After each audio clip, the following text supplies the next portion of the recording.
Continuing on, let's take a deep dive into the Utah water system and extreme drought conditions within the state. So, according to the U.S. Drought Monitor, a July 2022 report showed that 82% of the state was experiencing extreme and/or exceptional drought conditions, the most serious of categories. And this is again a key part of the overall drought in the western United States that Utah really sits at the heart of within the west and down into the southwestern portion of the U.S.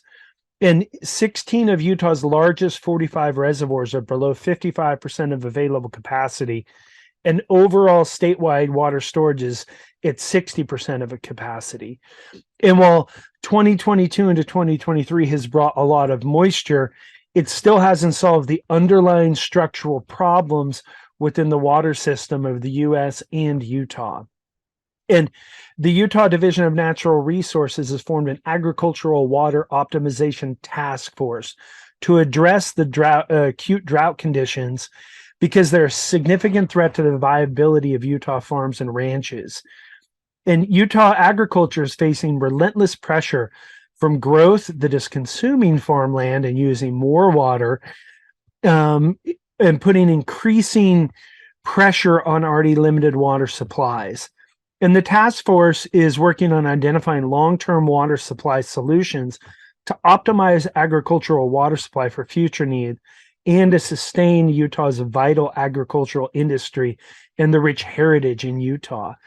And want to really highlight here in the exceptional drought, the dark red, the town of Boulder that sits in it. And this is going to be the example use case where we look at one ranch in the most exceptional drought area and how agrivoltaic solar systems can have a huge impact on reducing down and creating the water consumption of agriculture by making it more efficient. The task force also identified that it would be over $6 billion to improve drought resiliency that could potentially reduce diversions by up to 20 to 30% for Utah's agriculture. So the state is already looking at a massive influx of capital to help address it that synergizes perfectly with the combination of agrivoltaics.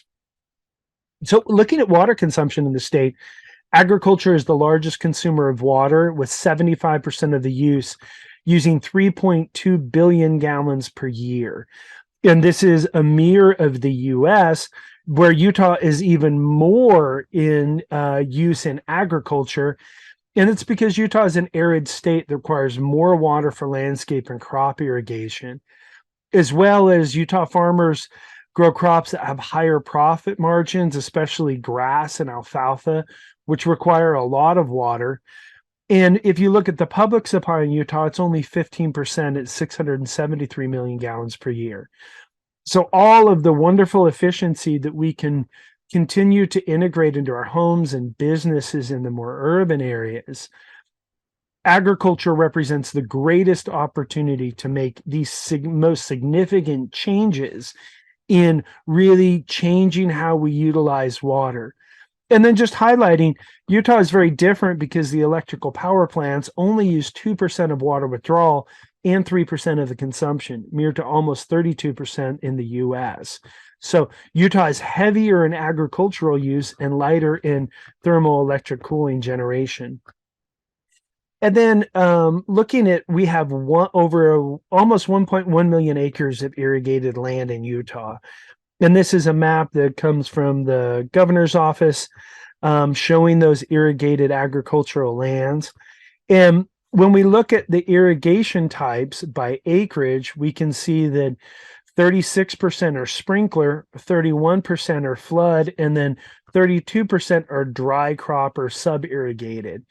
So similar to the U.S., there's a huge amount of sprinkler and flood, but Utah has a tiny amount of micro irrigation. And as we're going to look in the solution section, this is one of the greatest areas that we can use all of the resources that are flowing in to solve this, to integrate with agrivoltaics with precision irrigation. And then just identifying water consumption by crop type. Alfalfa and hay account for 68% of the 5.1 million acre feet of water diverted every year in Utah. That means it takes 450,000 gallons to produce a ton of alfalfa. And grass, alfalfa are huge opportunities to integrate agrivoltaic systems. And this is the water flow system for the state of Utah from Lawrence Livermore National Laboratory. And we can see that 70% of the water flow going into irrigation, and then the tiny amount into thermoelectric cooling. But again, looking at the gray, which is the consumed or evaporated, and then the 30% that's discharged to surface water, it highlights, similar to the US, how we have huge inefficiencies in the water system. And so agrivoltaics with precision irrigation present an opportunity to create our water systems to be hyper efficient compared to the system that we currently have today. And here's a wonderful video from UDAF. Mother Nature is an extremely hard taskmaster, the hardest boss that anybody could ever have, because there's no mercy. Probably half of my time is spent trying to use the water as efficiently as possible. You lose a few $100,000 year after year, you know, it's a tough goal. We've had more dry years than we've had wet years, and I think that's become the norm. The land is drier, the rangeland is drier, springs that we could usually count on being there are drying up. So it's a scary time. The department right now is in the process of working through our agricultural water optimization program. And this is a way that we can help farmers and ranchers use their water more efficiently. If the opportunity is presented, farmers and ranchers want to do better with the resources they have. They're reaching out to producers, they're reaching out to other individuals saying, hey, look, here's what we're up against, here's what we're facing. How can we overcome this? The Department of Ag is always there backing you up. Change and conservation and best practices are changing and evolving, and I am very willing to evolve with them. With the help of UDAF and NRCS, we've been able to adapt those practices more quickly. With the limited availability of water, by increasing the efficiency, even on these drought years, we may be able to farm nearly all of our acres. And so without some help from the state, you know, I wouldn't be able to do this. No one knows better than us the finite resources that we have here. So I don't think there's anyone that could care more about the land and its health and the balance than the people that are living on it and working on it. It's the lifeblood. We all understand what water is our lifeblood. We do our best to conserve it and to use it wisely, because without it, we're nothing.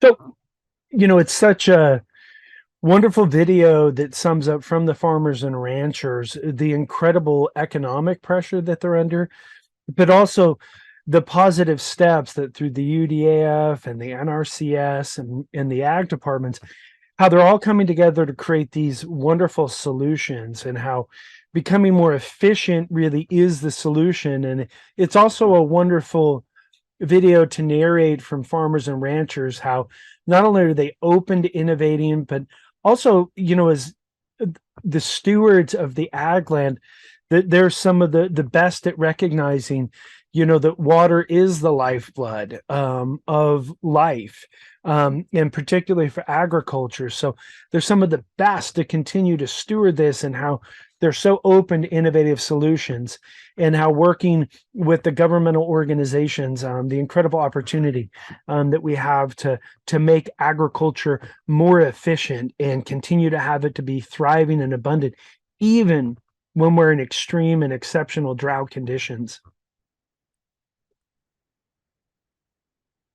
So just want to round out this section by really looking at the numbers in the state of Utah. And even though it's small, we can see that the coal water plant consumption in Utah is still really high, particularly over time. So Coal plants in Utah consumed 66 billion gallons of water between 2014 and 2018, averaging 13.2 billion gallons each year, or 36.2 million gallons each day. And Pacific Corp plants in Utah, as they're forecasting out through their integrated resource plan, would consume another 146 billion gallons of water by 2040. And over 60% of that would be consumed by just two coal plants operated by Pacific Corp. So Utah is also bringing in more natural gas. And while agrivoltaics can have a huge impact in the 71% of water consumption in the agricultural sector, as we're going to look in the state of the Utah energy system, as Utah is transitioning to this wonderful renewable energy mix and integration point for the whole Rocky Mountain region, we can also continue to improve by generating our own power in a decentralized and distributed method to reduce down our dependency on coal and natural gas. And they are still huge consumers of water within the state of Utah water system and exacerbating the exceptional drought conditions. Thank you for taking the time to watch this section of the Utah Agrivoltaic Storage and EV Microgrid Market Intelligence Analysis. It's my prayer that you found a lot of really valuable knowledge and insights and hopefully inspiration about how you can participate in taking the great state of Utah and transforming it into more abundant, secure, and prosperous future for all Utahns, but how Utah is really a keystone state within the heart of the Rocky Mountains that has the opportunity to really integrate with this incredible 7-state regional market, and how Utah is an economic powerhouse and technological innovation hub can really inform that regional market, the broader United States and the world. And regardless of what channel you're finding this transmission, that you'd be inspired to watch all sections of this market intelligence analysis, which you can find at butterflypower.org. And we would be humbled and honored if you'd give it some love, a like, and share it, specifically with a farmer or a rancher or investors who are looking at investing their capital in ways to create a more regenerative future, or really anyone who's wanting to come and participate in this broad scale, bottom up, inside out transformation of our economy, our energy system, and our environment. And it's just a blessing to be here in this time and to participate in this great and good work. And we are the butterfly generation. It's time to rise and shine. Time to transform and fly.